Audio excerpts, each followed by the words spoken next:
The stars looked the same as they did 100 years ago, but everything else had changed. Captain Daijung stood on the bridge of his ship, the endless patience watching the viewscreen display another meeting that would probably go nowhere. He had been doing this for 3 years now, and he was tired. Not the kind of tired that sleep could fix, but the deep kind that settled into bones and stayed there. His ship floated near the border between two very different civilizations. On one side were the Rex, a species that loved war almost as much as they loved taking things that did not belong to them. On the other side were the Quillen, gentle creatures who looked like walking fish and had never hurt anyone in their entire history. Daijung and his crew spent every single day trying to stop the Vrex from taking more Quillen planets. Hana sat at the navigation console, her fingers dancing across the controls with practiced ease. She had joined this mission full of hope, believing that words could solve anything. 3 years later, her hope had dimmed but not died. She still believed, even when it hurt to believe. Taemin, the medical officer, kept himself busy in the medical bay. He said he preferred working with bodies rather than politics because bodies made sense. Bora, the chief engineer, spent most of her time in the engine room, keeping the ship running and muttering about how they should just go home. The year was 2347, and humanity had been part of the Galactic Council for 112 years. It had been a strange century for humans. They arrived in the galaxy expecting adventure and discovery, and they found it, but they also found something else, something they had not expected. They found that most species in the galaxy solved their problems with threats and violence, and someone needed to stand between them to stop the killing. That someone became humanity. Slowly, gradually, without anyone really deciding it, humans became the galaxy's mediators. When two species wanted to fight over a planet, humans stepped in to negotiate. When resources needed to be divided, humans found the compromise. When ancient grudges threatened to explode into war, humans talked everyone down from the edge. They did this again and again, year after year, until it became expected. The problem was that negotiation required giving things up. It meant making both sides a little bit unhappy so they would stop being very angry. And since humans were the ones doing the negotiating, they often gave up their own things to make deals work. A human colony here, a mining operation there, territorial claims that got quietly abandoned. Each sacrifice was small, but they added up over a century. Other species noticed this pattern. They saw that humans would always choose peace over pride, negotiation over conflict, compromise over standing firm. Some species respected this quality. They thought humans were wise and mature, elevated above the petty squabbling that consumed younger civilizations. But other species saw something different. They saw weakness. They saw a species that could be pushed, tested, and exploited. The Vrex were experts at exploitation. Their empire had grown fat over the decades, swallowing world after world through a simple strategy. They would find a planet they wanted, usually one occupied by someone weaker. Then they would manufacture some historical claim, saying their ancestors had lived there 1,000 years ago, or that the planet sat within their traditional territory.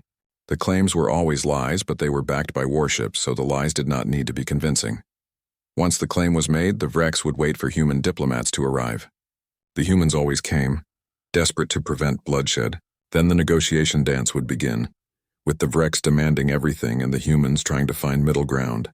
Eventually, a deal would emerge where the Vrex got most of what they wanted. The weaker species got to survive, and the humans paid the difference out of their own pocket. This had happened 17 times in just the past decade. 17 times the Vrex had expanded, and 17 times humanity had negotiated away the problem rather than confronting it. The Quillen had lost 6 worlds this way, their population shrinking and scattering across the galaxy as refugees. Some of those refugees ended up on human worlds, welcomed and sheltered, while the Vrex laughed at human generosity.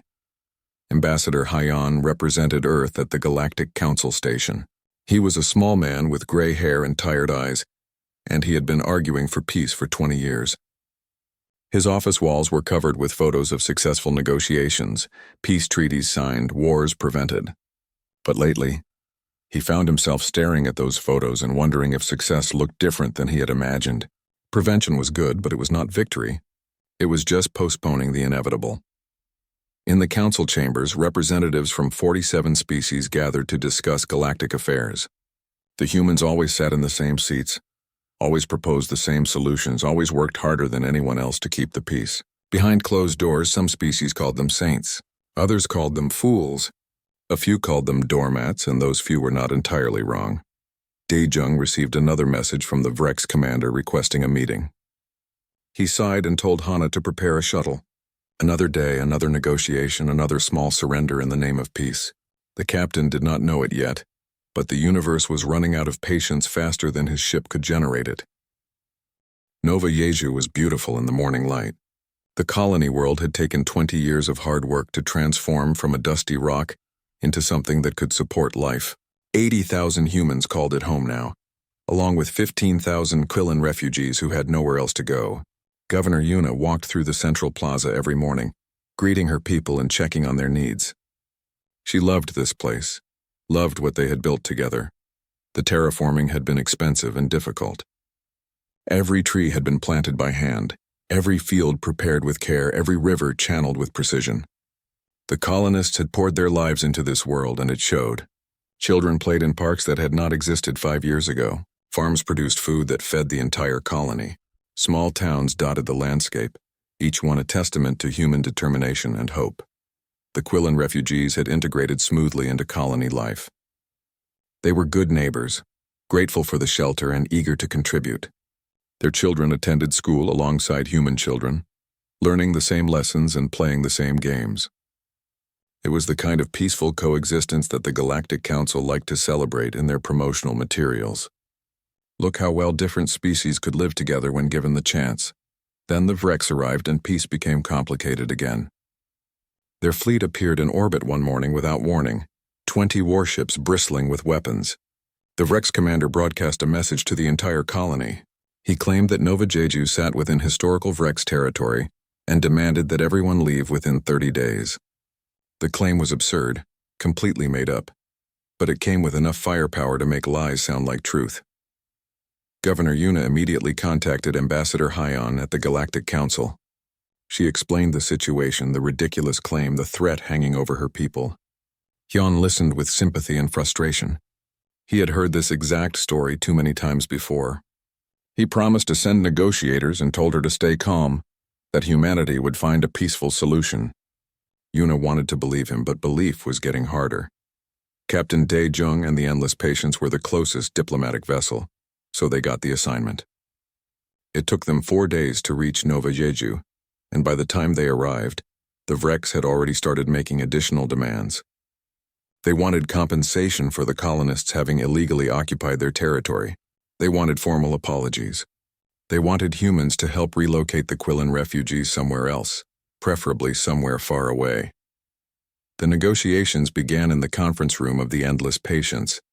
The Vrex commander, a massive creature named Thrak, attended the meetings with obvious amusement. He did not take the discussion seriously because he did not need to. His ships controlled the space around Nova Jeju, and everyone knew it. When Daejung proposed compromises, Thrak would laugh and demand more. When Daejung appealed to reason, Thrak would make threats. 6 weeks passed this way, with Daejung shuttling between his ship and the Vrex fleet, trying to find some agreement that would save the colony. His crew watched him grow more exhausted each day. Hana started having trouble sleeping, lying awake at night worrying about the families on Nova Jeju. Timon stopped making jokes during meals, and Bora became short-tempered with everyone. The stress of constant negotiation wore them all down. Back on Earth, Fleet Admiral Kwan sat in her office at the United Nations of Earth headquarters, reading reports from across human space. Nova Jeju was just one problem among dozens. Human colonies faced challenges on 15 different borders, each one following the same pattern. An aggressive species would make demands, human diplomats would negotiate, and eventually some sort of compromise would emerge that left humans with less than they started with. Kwan had access to information that most people did not see. She knew the exact number of colonies abandoned in the past century, the resources surrendered, the territorial claims withdrawn. She also knew something else that very few people knew. During the entire century of human diplomacy, while Earth appeared focused solely on peace, the military had been preparing for something else. Every ship had hidden capabilities. Every colony had secret defenses. Every soldier trained for a war that everyone hoped would never come. The Admiral's office walls displayed star maps showing human territory. A century ago, human space had been expanding rapidly. Now it looked like a piece of cheese with bites taken out of it. Chunks missing here and there where colonies had been given up or abandoned. Quan stared at those maps often, wondering when the biting would stop, wondering if it ever would. Her tactical officer, Ji-Wan, brought her daily intelligence reports. The reports showed increasing coordination among aggressive species. The Vreks were the worst, but others were learning from their success. If humans could be pushed on one border, they could be pushed on all borders. If humanity valued peace above everything else, then threatening peace became the ultimate leverage. Intelligence Director Minho had even more concerning news. His agents reported that some species were actively mocking humanity in their private communications. They had jokes about human weakness, about how easy it was to take things from them. One intercepted message described negotiations with humans as, like taking food from a child who does not want to see anyone go hungry. Governor Yuna sent another message to Ambassador Hyan, this one more desperate. She told him that her people were scared, that they had worked too hard to give up their home without a fight. She asked him, please, could humanity stand firm just once? Could they tell the Vreks no and mean it? Hyun replied with sympathy but also with reality. His orders from Earth were clear. Maintain peace at any cost. Find a compromise. Prevent the shooting from starting. On Nova Jeju, colonists began packing their belongings, preparing for another retreat. They did it quietly, sadly, with the resignation of people who had seen this pattern before. The Quillen refugees packed too, wondering where they would go next, how many more times they would need to flee before finding a place they could keep. Thrak grew impatient with the slow pace of evacuation. He wanted the planet cleared faster, wanted to move on to his next conquest. He started making more aggressive demands during negotiations, his patience wearing thin.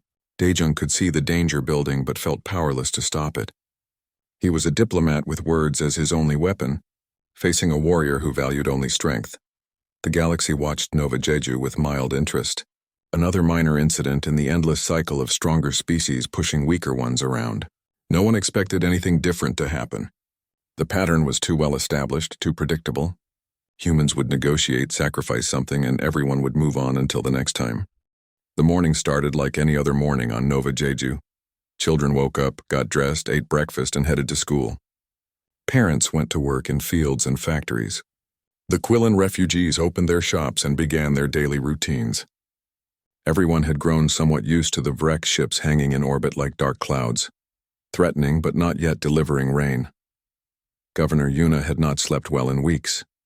She spent her mornings reviewing evacuation plans that she hated, signing documents that felt like surrenders. Today she had a meeting scheduled with the school board to discuss how to help children cope with the stress of potentially losing their homes.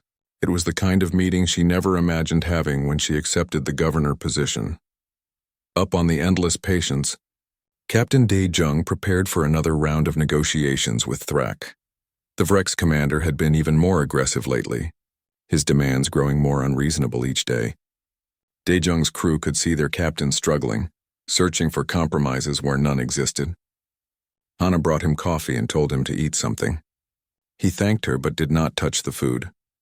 Ambassador Hyun contacted Daejung from the Galactic Council Station, offering advice and encouragement. They both knew the situation was deteriorating, but neither could see a way out. The council had discussed Nova Jeju in session yesterday, and most species sided with the Vreks. Historical territorial claims, no matter how ridiculous, carried weight in galactic law. The fact that the claims were obviously false did not matter when backed by sufficient military force. Thrak sat on his flagship, growing increasingly frustrated with the delays. He had given these humans more than enough time to evacuate. His orders from the Vrek's High Command were clear. Secure Nova Jeju by any means necessary. The planet had rich mineral deposits that the Empire wanted, and a Vrek's colony ship was already en route, carrying settlers eager to claim this new world. The Vrek's commander decided that the negotiations needed motivation. He ordered his weapons officer to prepare a demonstration strike, something to show the humans he was serious. The target would be Nova Jeju's orbital infrastructure, the satellites and supply depots floating above the planet. Destroying unmanned facilities would send a message without actually killing anyone. It was the kind of aggressive push that had worked many times before. The weapons officer on Thrak's flagship was named Vec, and he was not particularly good at his job. He had gotten the position through family connections rather than skill, and he was often careless with details. When Thrak ordered the demonstration strike, Vec programmed the targeting computer quickly, not bothering to triple-check his coordinates like he should have. He locked onto what he thought was a supply depot and fired. The plasma torpedo launched from the Vrex flagship, a streak of blue fire crossing the space between orbit and atmosphere. It moved fast, too fast for anyone to intercept or redirect. The weapons guidance system followed Vec's programming exactly, heading straight for its designated target. Only the target was not a supply depot. Nova Jeju Elementary School sat on a hill overlooking the colony's central town. It was a beautiful building, designed with large windows to let in natural light. This morning, as every morning, children filled its classrooms. First graders learning to read, fourth graders studying math, sixth graders discussing history, human children and Quillan children sitting side by side learning together. Teacher Mirai was in the middle of explaining fractions to her third grade class when the sky turned blue. She looked up confused and had just enough time to wonder what was happening before everything ended. The plasma torpedo hit the school directly, vaporizing the building and everyone inside it in a fraction of a second. There was no pain, no time to be afraid. One moment they existed and the next they were gone. The explosion could be seen from anywhere in the colony. A blue flash followed by a mushroom cloud of fire and debris. Alarms started blaring across Nova Jeju, emergency systems activating too late to help. Governor Yuna was in her office when her aide burst through the door, tears streaming down his face, unable to speak, just pointing at the window where smoke rose in the distance. Captain Dae-jung was reviewing documents when every alarm on his bridge started screaming at once. Hana spun in her chair, her face going white as she read the sensor data. Taemin arrived from the medical bay, demanding to know what happened. Bora's voice came over the comm from engineering, shaking with rage and horror. The sensors told a simple, terrible story. Weapon launch from Vrex flagship. Impact on planetary surface. Massive casualties detected. 347 children died in that explosion. Their names would later be carved into a memorial, each one remembered individually. Mirai and 6 other teachers died with them, along with the school's principal and 2 maintenance workers. The building that had taken 2 years to construct disappeared in seconds, leaving only a crater and scattered debris. Dae-jung immediately opened a channel to Thrak's flagship, his voice cold and controlled despite the fury burning in his chest. He demanded an explanation, an apology, something to make sense of the senseless. Thrak appeared on the view screen, and what happened next would be remembered forever. The Vrex commander showed no remorse. He called it collateral damage, an unfortunate accident, regrettable but inevitable in these situations. Then he suggested that if the humans had simply evacuated when ordered, no one would have died. Thrak gave Dae-jung 6 hours to begin the full evacuation of Nova Jeju or face more accidents. Then he cut the connection, dismissing the deaths of hundreds of children as casually as someone might dismiss spilled coffee. On his flagship, Vec realized his targeting error but said nothing, hoping no one would notice. Thrak did not care enough to investigate the mistake.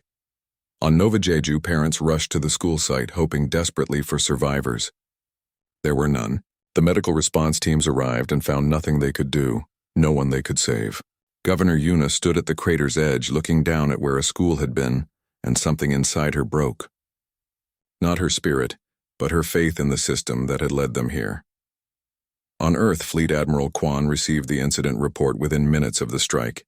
She read it twice, making sure she understood correctly, then sat very still for a long moment.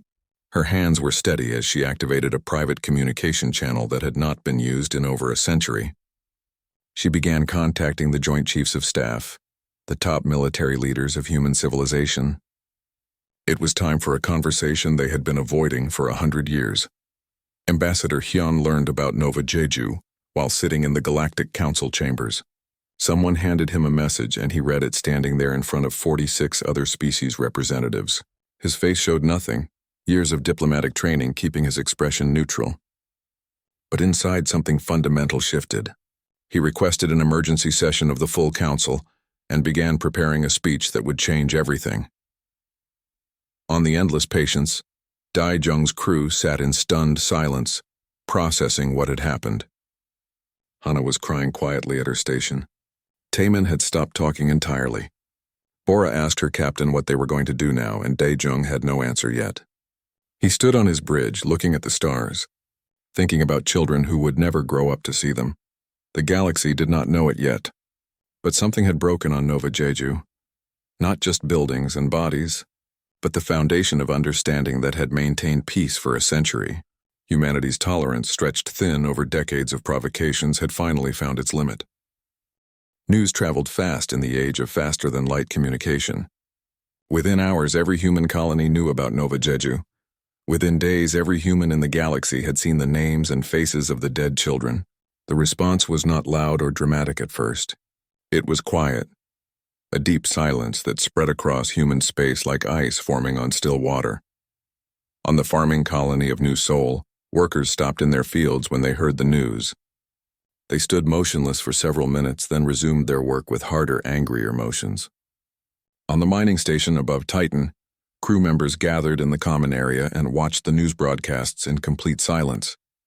On Earth, in the great cities where billions lived, people went about their daily lives with a heaviness that had not been there before. Parents held their children tighter. Teachers looked at their students differently. Soldiers who had spent careers training for wars that never came felt something change in their purpose. The anger was universal, but it was cold anger, the kind that did not burn out quickly. It settled into the bones of human civilization and waited there, patient and absolute. Governor Yuna sent a message to every human colony in the network. It was not a political speech or a call to action. It was simply the truth. She said that for 100 years humanity had chosen peace. They had sacrificed, compromised, and retreated, always believing that patience would eventually lead to understanding. Nova Jeju proved that belief was wrong.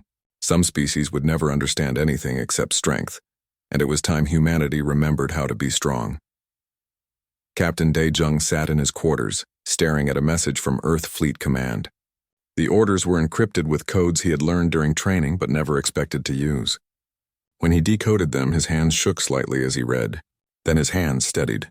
He had spent 3 years negotiating, 3 years watching his people get pushed around, 3 years swallowing his pride for peace.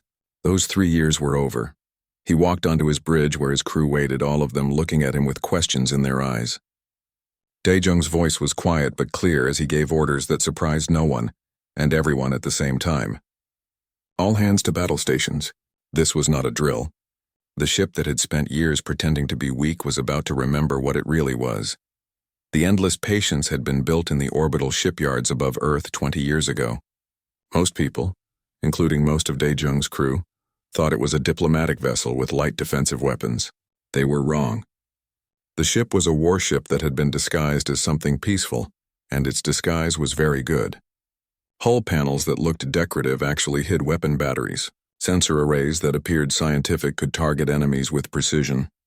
The engines were twice as powerful as anyone suspected. Ambassador Hyon stood before the Galactic Council in their great chamber. Representatives from 47 species watched him with varying degrees of interest and concern. Many of them had heard about Nova Jeju but considered it a minor incident, the kind of thing that happened sometimes in the complicated business of galactic politics. They expected Hyon to request aid, maybe ask for sanctions against the Vrex, possibly propose new safety protocols. What Hyon said instead made the entire chamber go silent. He spoke calmly, each word chosen with care, but the meaning was clear enough to shock even the most dense representatives. For 112 years, humanity had chosen peace above all else. They had negotiated when others threatened, compromised when others demanded, retreated when others advanced. They did this because they believed in the possibility of a better galaxy, one where conflicts could be resolved through understanding rather than violence. That belief had limits, and those limits had been reached. Humanity would no longer negotiate from a position of assumed weakness. They would no longer surrender their interests to maintain peace with species that did not value peace. They would no longer stand by while children died because someone thought humans were too soft to respond.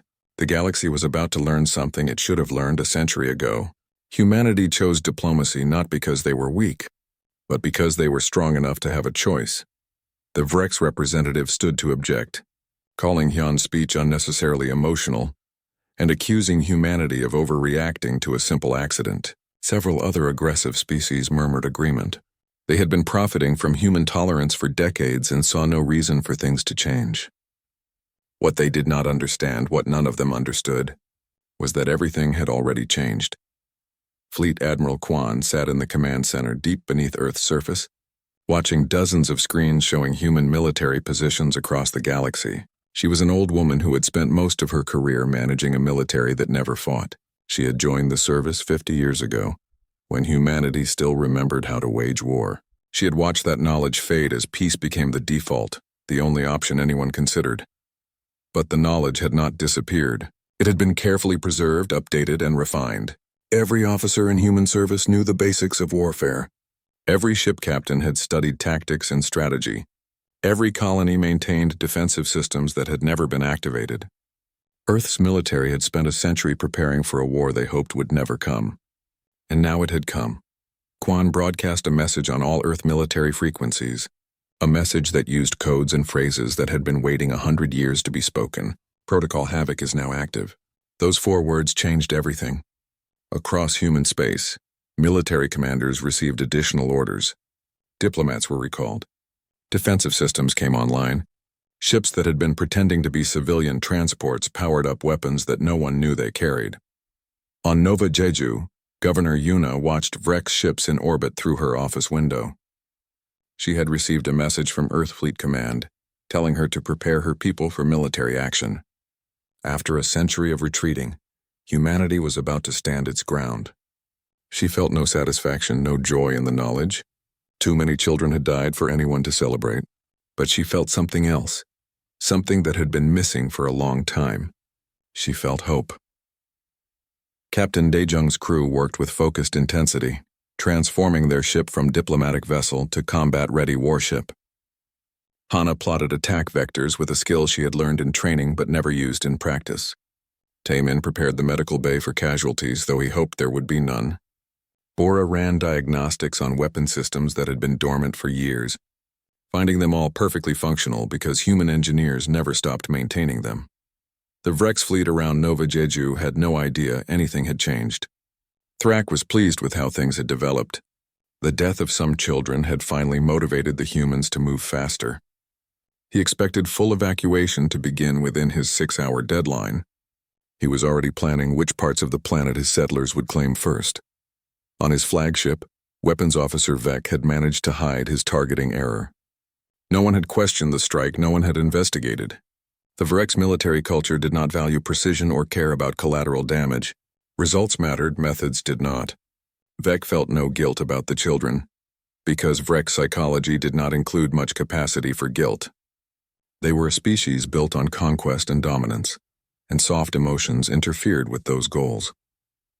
In human space, something else was happening. Civilian transport suddenly changed course, revealing themselves as military vessels heading to defensive positions. Research stations activated weapons that astronomers supposedly used for studying asteroids. Cargo haulers opened their holds to release fighter craft that were definitely not cargo. Every piece of the massive deception became clear at once. The galaxy was about to learn that humanity had been playing a very long game, and the game was ending. The transformation of the endless patience was beautiful in a terrible way. Hull panels slid aside with mechanical precision, revealing weapon ports that had been hidden for years. Targeting systems came online. Sensors that had pretended to study stars now locked onto enemy ships with deadly accuracy. The ship that had been a symbol of human diplomacy became something else entirely, something that made Thrak's flagship look primitive by comparison. Captain Daejung opened a communication channel to the Vrek's fleet. His voice carried none of the diplomatic politeness that had characterized every previous conversation. It was cold, flat, and absolute. He gave Thrak exactly 1 minute to surrender his ship and submit to trial for war crimes against civilian populations. 60 seconds to make a choice that would determine whether he lived or died. Thrak's response was laughter. The idea that a single human ship would threaten his fleet of 12 warships seemed absurd to him. He had fought many battles across his career, conquered many worlds, and never once had he retreated from someone weaker. Humans were weak, everyone knew this. Their century of constant surrender proved it beyond any doubt. He ordered his entire fleet to open fire on the endless patience, expecting to vaporize the annoying diplomatic vessel, and then continue with the planet's evacuation. The first Vrex volley consisted of dozens of plasma torpedoes and particle beams, enough firepower to destroy a small moon. None of it reached the endless patience. Point defense systems, far more advanced than anything the Vrex had encountered, intercepted every single shot. Lasers picked off torpedoes while shields absorbed beam weapons. The human ship sat in space completely undamaged, surrounded by the dying light of exploded munitions. Then the endless patience returned fire, and the Vrex learned what humanity had been building during their century of peace. The first shot was a railgun round moving at a significant fraction of light speed. It punched through Thrax's flagship shields like they were paper, through the armor like it was cloth, and out the other side. The massive Vrex warship simply exploded, torn apart by kinetic energy that exceeded anything their engineers thought possible. 2 more Vrex ships died in the next 30 seconds. One took a missile that somehow dodged every defensive measure before striking the engine core. The other got hit by multiple laser batteries, carving it into pieces with surgical precision. The remaining 9 Vrex ships tried to scatter, their captains suddenly understanding that they were not hunters but prey. Daijung's crew worked with calm efficiency. Hana calculated intercept courses faster than the Vrex could change direction. Taemin monitored life signs on enemy ships, marking which ones still had living crews. Bora managed power distribution, ensuring weapons never ran low on energy. They had trained for this their entire careers, and training became reality with smooth perfection. 4 more Vrex ships died trying to escape. The endless patience was faster than they expected, more maneuverable, better armed, and crewed by people who had finally stopped pretending to be harmless. Within 10 minutes of the first shot, only 3 Vrex vessels remained intact, and they were broadcasting surrender on every frequency they could access. But Nova Jeju was not the only place where humanity revealed its true capabilities. Across the galaxy, at every border where Vrex forces threatened human interests, the same scene played out with minor variations. Research stations turned out to be heavily armed fortresses. Cargo ships revealed themselves as cruisers. Mining facilities activated weapons powerful enough to threaten capital ships. The Vrex Empire had spent decades building forward operating bases near human territory, staging areas for future conquests. In a single coordinated strike, humanity destroyed 70% of those bases, not with massive fleets or dramatic invasions, but with weapons that had been hiding in plain sight for years. A communications relay would suddenly fire missiles. A scientific probe would activate and destroy everything in range. The attacks were precise, calculated, and devastating. Within 72 hours, the Vrex Empire's forward fleets were crippled. Not completely destroyed, because humanity did not need to destroy them. They only needed to demonstrate overwhelming superiority, to prove beyond any doubt that continued aggression would be suicide. Human forces broadcasted the same message to every Vrex ship and base. Stand down immediately, submit to war crimes investigations, or be eliminated. The choice was simple. Most Vrex commanders chose survival. Their ships powered down weapons and waited for human forces to take them into custody. A few chose to fight either from pride or stupidity, and they died quickly. The Vrex High Command, watching their military disintegrate in real time, tried to issue orders for total war, but their ships could not fight what they could not match. And their commanders were not willing to die for an empire that had led them into this disaster. The galaxy watched in shocked silence as the doormats revealed they had been lions all along. Intelligence agencies across dozens civilizations scrambled to update their assessments of human military capability. How had they hidden this much power? How had no one suspected? The answer was simple but hard to accept. Humanity had been honest about wanting peace, and everyone assumed that desire for peace meant inability to wage war. On the Galactic Council Station, Ambassador Hyan received updates from the front lines. He showed no satisfaction, no joy in the military victories. His face remained carefully neutral as he prepared for the next council session. Many species were demanding explanations, some were panicking, and a few were trying to distance themselves from the Vrex as quickly as possible. Fleet Admiral Quan coordinated operations from Earth, managing the largest military action humanity had undertaken in over a century. Her screens showed battles being won across multiple sectors. Human casualties were minimal, Enemy casualties were substantial but not excessive. The objective was not genocide or conquest, just the absolute establishment of boundaries that would not be crossed again. She thought about the 347 children whose deaths had triggered this response. In a way, they had saved countless others. If humanity had continued allowing itself to be pushed, eventually some species would have pushed too far and sparked a real war, one measured in billions of dead rather than hundreds. Better to establish limits now, clearly and undeniably, than to wait until the cost grew higher. Captain De Jong accepted the surrender of the 3 surviving wreck ships. His crew processed the prisoners efficiently, separating commanders from regular crew, identifying anyone who might have ordered or participated in the attack on Nova Jeju. Thrax, second in command, now the ranking Rex officer in the system, asked De Jong why humanity had waited so long to show their strength. The captain's answer was simple: because we hoped we would never have to, because we wanted to believe that words could solve anything, that patience would eventually lead to peace. You made that hope impossible. You killed children and laughed about it. Now you learn what happens when humanity stops being patient. On Nova Jeju, Governor Yuna watched Vrek's ship surrender from her office. She felt no triumph, only a deep weariness. The colony had been saved, but 347 of her people were still dead. No military victory would bring them back. She began making arrangements for a memorial, something permanent to remember what they had lost and why they had finally chosen to fight back. Across human space, the message was clear. Humanity had tried peace for a century. They remained willing to negotiate, willing to compromise, willing to find diplomatic solutions. But they would no longer allow that willingness to be mistaken for weakness. They would no longer pay the price for peace with innocent lives. The galaxy had been given a warning, delivered in fire and steel, and no species would ever forget it. The Galactic Council chamber had never been so full or so tense. Every species sent their highest-ranking ambassadors, and many sent military advisors as well. The usual comfortable atmosphere of diplomatic discussion had been replaced by something harder, more dangerous. Species that had been confident and aggressive last week now sat quietly, recalculating their positions in a galaxy that had suddenly changed shape. Ambassador Hyun entered the chamber flanked by Fleet Admiral Kwan and a full military escort.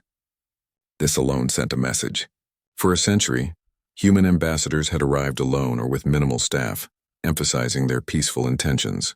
Now they arrived with soldiers, and those soldiers carried weapons that everyone knew were far more dangerous than they appeared. The age of assuming human weakness was over. Hyun's speech was not long, but every word carried weight. He explained that humanity had chosen diplomacy not from weakness but from principle. They had believed, genuinely believed, that intelligent species could build a civilization where conflicts were resolved through words rather than weapons. They had sacrificed for that belief, compromised for it, retreated for it. But belief had to be mutual to work, and it was clear now that many species never shared humanity's vision. The deaths at Nova Jeju represented a line crossed. Not just because children died, though that was horrible enough, but because those deaths came from contempt, from a fundamental disrespect for human life and human sovereignty. The Vreks had killed those children carelessly, dismissed their deaths casually, and expected humanity to simply accept it as the cost of staying weak. That expectation was wrong, and correcting it required force. Jan made it clear that humanity's military response was not revenge, but recalibration. The galaxy had operated under a false assumption about human capabilities, and that false assumption had encouraged dangerous behavior. Now the truth was clear. Humanity possessed military power comparable to any species in the galaxy, and they had possessed it the entire time. The only thing that had changed was their willingness to pretend otherwise. The Vrek's representative tried to speak, to defend his empire's actions or at least minimize their responsibility. Admiral Kwan cut him off with a single sentence. The Vrek's empire no longer had standing to speak in this chamber until they addressed their war crimes. The representative started to object, then noticed how many other species were nodding in agreement and sat down quietly. The terms humanity offered the Vrek's were harsh, but not impossible.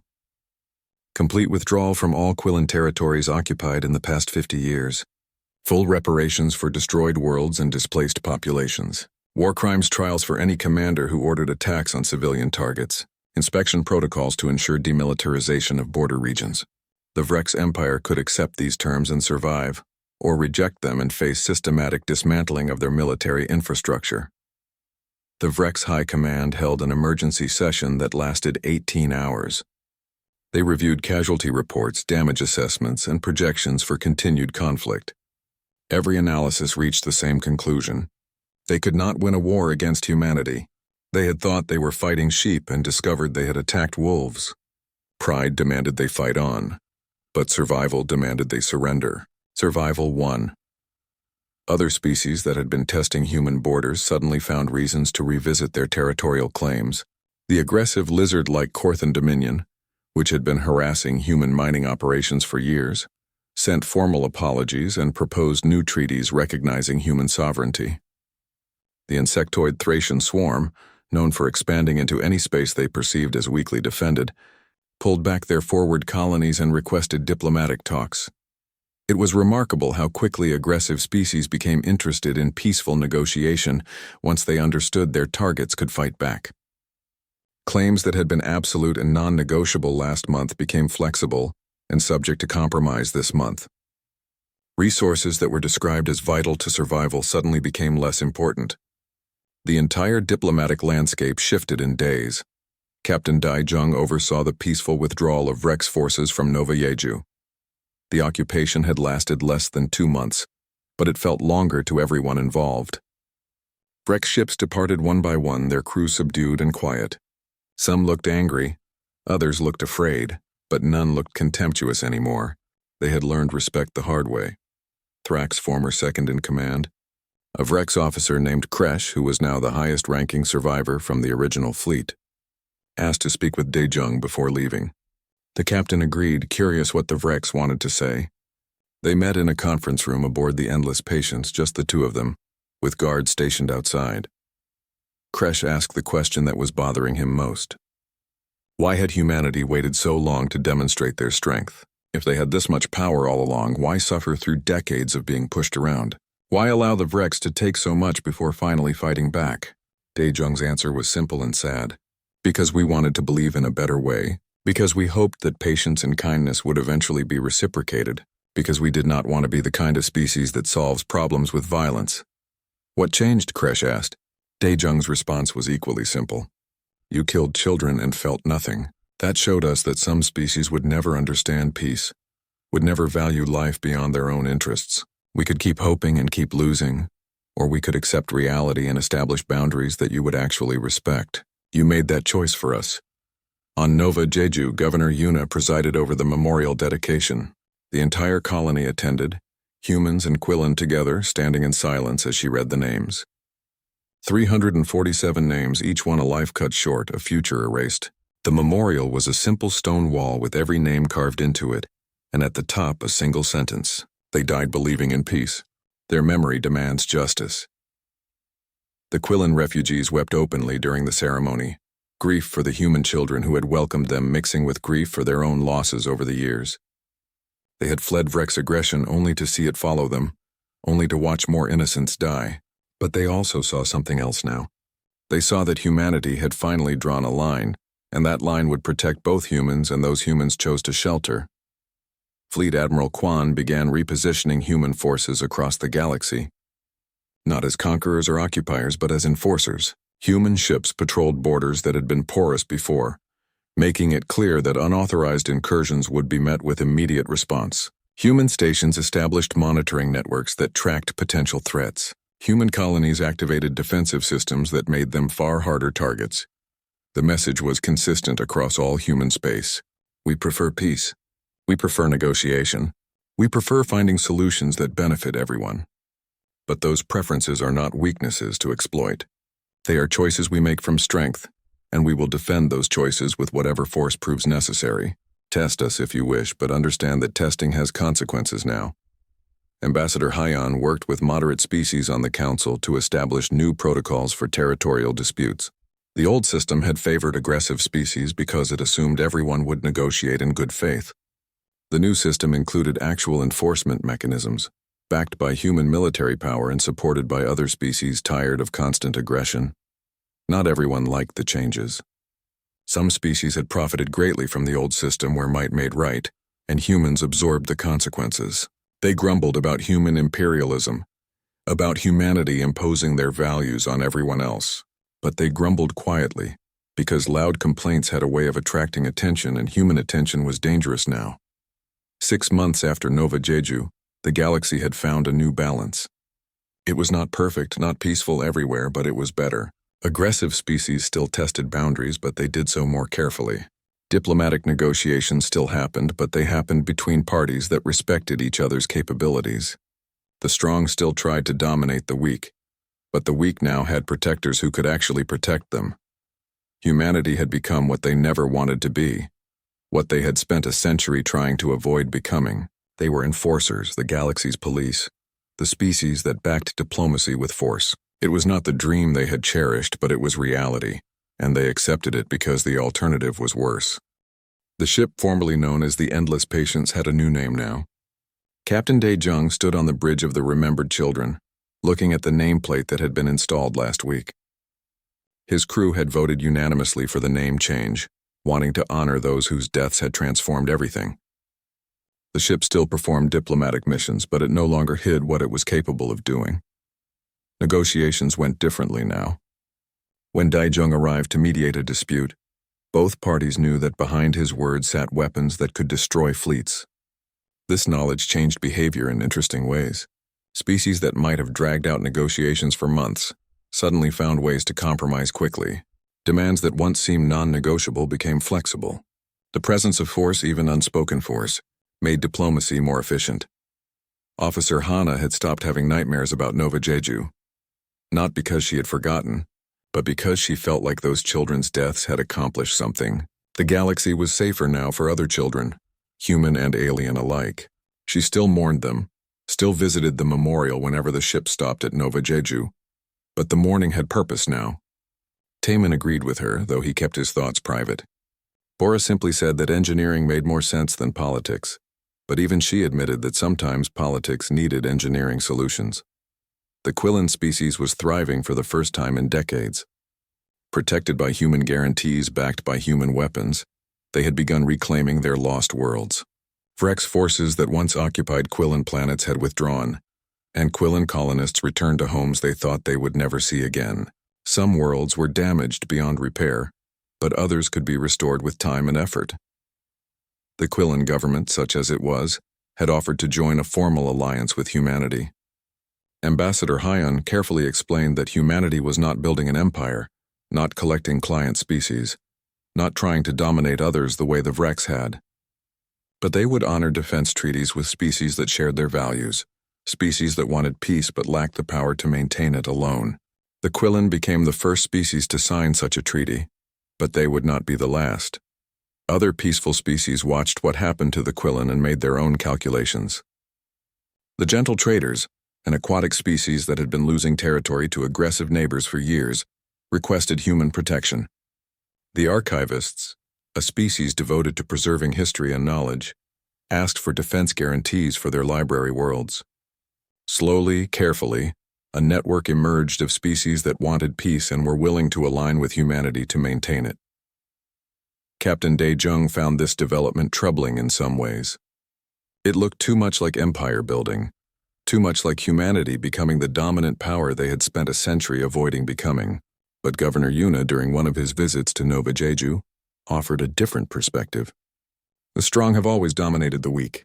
The only question is whether that domination serves justice or serves exploitation. We did not choose this role, but we can choose how to perform it. Fleet Admiral Kwan was getting old now, thinking about retirement. She had spent 50 years in military service, most of it managing forces that never fought. Then, in the span of a few weeks, she had coordinated the largest military operation in human history. It had gone well, minimal casualties on both sides, objectives achieved efficiently. But it still kept her awake some nights, wondering if there had been another way. If the century of patience could have ended differently, her successor, a younger admiral named Ji-won, who had been her tactical officer during the Vrex conflict, had different ideas about how to manage human forces. Ji-won believed in more visible deterrence, in making sure potential aggressors understood human capabilities before testing them. Quan worried this approach might seem too aggressive, but she understood the logic. Better to prevent conflicts through clear demonstration than to wait for provocations that required violent response. Ambassador Hyon continued his work at the Galactic Council, but his role had evolved. He was still a diplomat, still someone who preferred words to weapons, but he negotiated from a position of strength now. Other ambassadors treated him with respect that bordered on fear, and he was not entirely comfortable with that. But he used the fear productively, pushing through reforms that would have been impossible in the old system. The Council instituted new protocols for territorial disputes. Species that made claims on occupied worlds now had to prove their claims through historical records, rather than military threats. Attacks on civilian populations, which had been common and rarely punished, now triggered automatic sanctions and possible military intervention. The rules were not perfect, but they were better, and humanity enforced them when others would not. On Nova Jeju, life slowly returned to something resembling normal. The crater where the school had stood was now a park surrounding the memorial. Children played there, which some people thought was inappropriate, but Governor Yuna encouraged it. The dead children would not want their memory to be a place of only sadness. They had been happy, playful, full of life. Let the living children honor them by being children. New families continued arriving at Nova Jeju, attracted by the colony's reputation for successful human-Quillan integration. The population had grown past 90,000 now, and plans were being made to establish satellite settlements. The colony that nearly died had become a symbol of humanity's transformed role in the galaxy, and settlers came because they wanted to be part of that transformation. The Vrex Empire still existed, but was much reduced. War crimes trials had resulted in executions for some leaders and imprisonment for others. The Vrex High Command had been completely replaced, and the new leadership was more moderate, more willing to accept that expansion through conquest was no longer viable. Some Vrex still dreamed of their empire's former glory, but most accepted the new reality where aggressive expansion met swift punishment. Other aggressive species had learned similar lessons. The Korthan Dominion signed non-aggression treaties with humanity and reduced their military budget. The Thracian swarm, faced with human demands to stop expanding into neutral space, actually complied rather than fighting. Species that had operated through intimidation for centuries discovered that intimidation had limits, and those limits were enforced by beings they had once mocked. Throughout the galaxy, a phrase emerged in multiple languages that roughly translated to, "Remember humanity's tolerance." Different species meant different things by it. For aggressive species, it was a warning not to push too far, not to mistake patience for weakness. For peaceful species, it was reassurance that patience had limits and those limits would be defended. For humanity itself, it was a reminder of what they had lost and why they finally chose to fight. Captain Daejung received a distress call from a mining colony on the frontier. The message was garbled but mentioned raiders attacking, casualties mounting, no help available. He ordered Hana to plot the fastest course, told Bora to prepare all systems, and informed Taiman to ready the medical bay. The remembered children moved to respond as humanity always had, ready to help. But now when they arrived with enough power that help could not be refused, that raiders would face consequences, that the innocent need not fear protection coming too late. The ship's weapons were charged, its shields were raised, and its crew was ready for whatever they found. They still hoped for peaceful resolution, still preferred negotiation to violence, but they carried the capability to enforce that preference. As the ship jumped to faster-than-light speeds, Daejung thought about the past year and everything that had changed. Humanity had spent a century building a reputation as peacekeepers, mediators, compromisers. That reputation still existed but was now backed by demonstrated power. They were no longer the galaxy's doormats but its protectors, not by choice but by necessity. The stars looked the same as they had a year ago, but the galaxy beneath those stars was different. Species that once solved problems through violence now hesitated before attacking. Peaceful civilizations that once lived in fear now had allies who could defend them. The strong still tried to dominate the weak, but the weak had protectors, and those protectors had teeth. It was not the galaxy humanity had dreamed of, not the peaceful utopia they had hoped to build through patience and understanding, but it was better than what came before, safer for the innocent, harder for predators. 347 children had died to teach the galaxy, that humanity's tolerance had limits. Their deaths purchased a new order where other children might live without fear. The remembered children dropped out of faster-than-light travel near the mining colony, ready to face whatever threat awaited. Captain Daejung looked at his crew, saw them ready and capable, and felt something close to pride. They were still diplomats, still preferring words to weapons, but they were also warriors now, and the galaxy was better for it. No species forgot the day humanity's tolerance snapped. More importantly, no species forgot why it snapped, what it cost, and what it changed. The lesson was written in the names of dead children and enforced by the guns of their survivors. It was not a gentle lesson, not a kind one, but it was necessary, and in the end, that was what mattered.